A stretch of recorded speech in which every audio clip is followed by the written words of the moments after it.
The exponential function is a type of mathematical function which are helpful in finding the growth or decay of population, money, price, and many more that are growing or decay exponentially.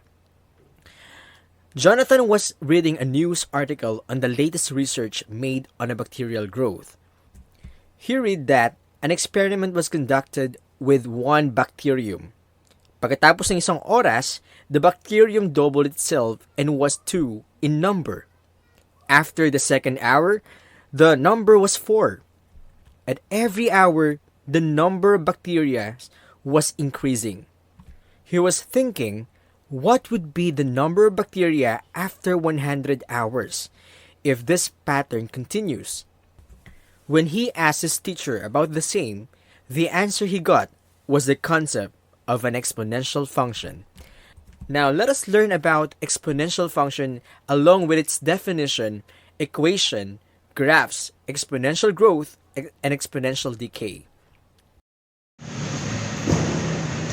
Okay, today I'm going to discuss about the exponential function and its definition. And I have here the math notes. Okay, so the graph of exponential function will look like this. It is increasing graph. No? Habang tumataas ang domain natin or yung x value natin, the y value will increase rapidly. Okay? So just like a virus na mama sa atin, habang tumatagal, yung number of days, this is the number of days, for example, the x, as the number of days goes by, the number of infected population of the COVID-19 increases rapidly. And the graph will look like this, exponential. Okay, so we will study about the function of exponential. Okay, so here I have y equals b raised to x. That is the general formula for the exponential one, and where b is not equal to 1 and b is greater than 0, which means hindi pwedeng mag-1 to, hindi pwedeng mag-0 to. Ang numbers lang na pwede dito ay positive numbers like 2, 3, 4, and so on and so forth. Hindi ka pwede magkaroon siya ng negative numbers sa base. This will be the base. Okay? Or yung tinatawag na growth factor. And this will be the exponent. Yes, the exponent. Or, since we are talking about the exponential function, ang tawag dyan ay independent variable. Independent variable. And then, tinatawag din yan na domain. Okay? So, lahat ng x value na makikita mo sa solution mo ay tinatawag natin domain or independent variable.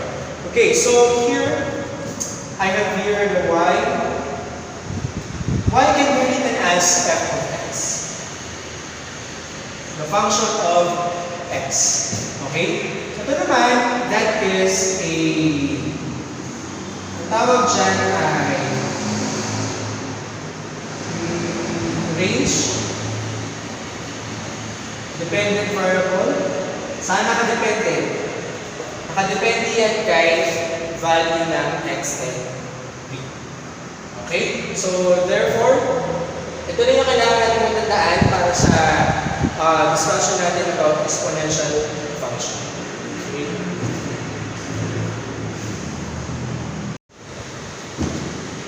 Okay, as we go on in our discussion, let us recall about the zero exponent and negative exponent. Okay, so here I have the definition of the zero exponent.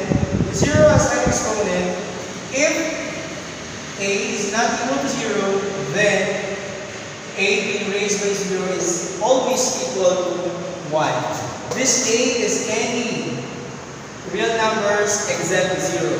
And that is always equal to 1. One of the example is this number being raised by 0. So 2 raised by 0 is 1. Ano ba? Another example is x raised to 0 is always equal to 1. And that is the definition and the rule. Okay? Kapag nag-raise ka down ng number sa 0, lagi equal dapat yan sa 1. For the second definition, the negative exponent, if n is any integer and a and b are not equal to 0, then a being raised by negative n is equal to 1 over a. I get the reciprocal quantity n equals 1 over a raised to n. Okay? So as we use the product, the power rule, power of the quotient of the power rule, a 1 raised to n, a raised to n, and that will result like this. And a over b being raised by negative n, which is in the numerator, may number na siya. Ang mangyayari, babaliktad yung numerator, denominator, b over a, then the sign of the exponent will become positive. Okay? Now, I have here the example. Let us evaluate 2 raised to negative 3. So, I will use this one. Okay? So, magiging 1 over 2 being raised by positive 3. Okay? The sign will become positive. And as we continue, the power rule, 1 raised to 3, that is equal to 1 raised to 3 over 2 raised to 3, 2 raised to 3. Okay? So, here, 1 cube, and that is 1. 2 cube, that is 3. Okay? 2 multiplied by 2, another 2, that is 3. For the last example, I will use this one. Since the numerator have the same value, 4, get the reciprocal first, 4 over 3, that is 3 over 4, and the sign will become positive. Okay, then I distribute the exponent, so 3 raised to 4 over 4 raised to 4, and that is 3 raised to 4 is 3 times 3 times 3 times 3. And then 4 raised to 4 is 3 times 3 times 3 times 3. And that is equal to 81 over 200. 4 times 4 times 4 times 4, 256. Okay? So if there is a lowest term of this number, the lowest term. Okay? That is the extreme exponent and the negative exponent.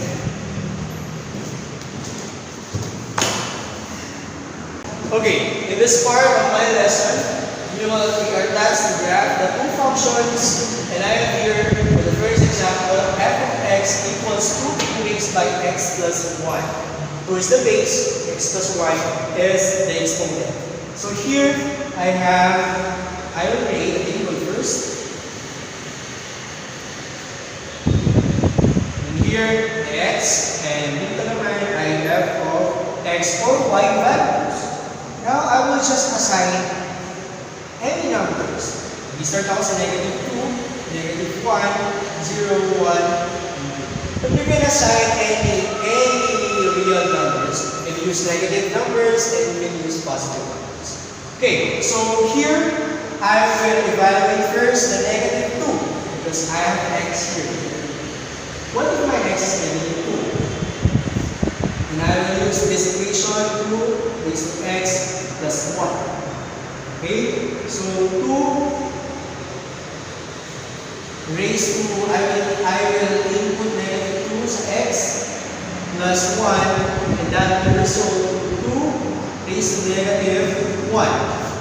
Okay? I will use the second rule kanina. So 2 raised to negative 1, the negative exponent will become positive when you get the reciprocal. Okay? So the first input, negative 2, will result 1/2. Ayan. Okay? So for the next one, we will use negative 1. I have here negative 1 equals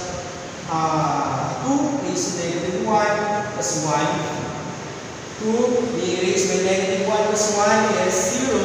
Any number being raised by 0 is 1. Okay? Here you have 1. Next, what if my input here is 0? Then I will change this 1 as 0. So 2 being raised by 0 plus 1 is 1. Just the same number 2. If you input 0, it will result 2. But if I have here 1, so 2 raised to 1 plus 1, 1 plus 1 is 2, 2 raised to 2 is 4. Okay? What if I have here 2? So 2 raised to 2 plus 1, 2 plus 3, 2 raised to 3, and that is 8. And I will plot the graph. The x values and the f of x. So this is the x, the domain, and this is the f of x. But sometimes we can write this as y. Okay, if I have here negative 2, it will result to 1 half. This is 1, this is 2, this is 9. Okay, if I have here negative 1, it will result to positive 1. So, akin ako ng isang beses. If I have here 0 as my input, then the output will become 2, 1, and 2. If I have 1, dito sa input na 1, meron naman ako 4. 1, 2, 3, 4. This is 4. Then, sa last 2, meron naman ako ng 8. 5, 6, 7, 8. Ayan. Okay? So as you can see, the graph will look like this. There is increasing this. Increasing yan. And ito, sa mga properties niya, itong line na to, habang palapit na palapit sa x, pero hindi yan tumatama sa x value or sa domain natin. Sa x-axis. Okay? For the next example, I have here, I will create the table once again. Then x and f of x. Ano pa rin? Sige, we can use negative 2, negative 1, 0, 1, 2. If I have here negative 2 as my input, so f of negative 2 equals 2 raised to negative 2 plus 1. So simplify first the exponent. So it will become 1 over 2 raised to 2. Right? So this 1 equals 1 over 4 plus 1. Okay? You can simplify the two fraction. You can use a calculator, but I will use this method. 1 over 4 plus 4 over 4. Okay, 4 over 4 is also equal to 1. Then, if you have the same denominator, then copy the denominator, then add the exponent, add the numerator. 1 plus 4 is 5. The answer is 5 over 4. Okay, so what about the second input? As you can see, we have negative 1 here. Then, same function, 2 raised to x plus 1. Pinagkaiba kasi dito ang plus 1 ay nasa exponent, dito ang plus 1 ay nasa base. Okay? So, 2 being raised to negative 1 plus 1 equals to 1 over 2 plus 1. Okay? So, once again, I will use my method 1 over 2 plus 2 over 2. Because 2 over 2 is also equal to 1. Then 1 plus 2, the same denominator is 3. The output will become 3 halves. Okay? What about if my x or my input is 0? Okay. If my input is 0, then 2 being raised by 0 plus 1. Any number being raised by 0 is 1 plus 1, and that is 8. So So as we continue, if my number, my input is 1, the x will change 1. 2 raised 2 plus 1 is 3. Here we have your 3. Then, if my x is 2, for the last one, 2 raised to 3 is 4 plus 1 is 5. Okay? Now let's graph. Ano yung sura niya? If you have x value here, negative 2, the result will become 5 over 4, and that is, nandito yan, sa taas na. If you have negative 1, the result will become 3 halves, nandito yan. 0, 2, nandito yan. Then 1, 3,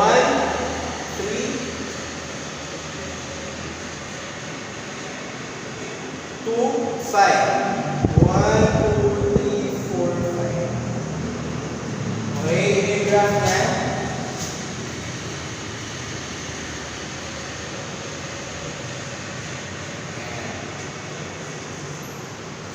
So as you can see the two difference of the graph. Ito, ang graph niya ay ito. F of x equals 2 raised to x plus 1. Then this one, the graph is this. F of x equals 2 raised to x plus 1. Okay? So that is how we graph the exponential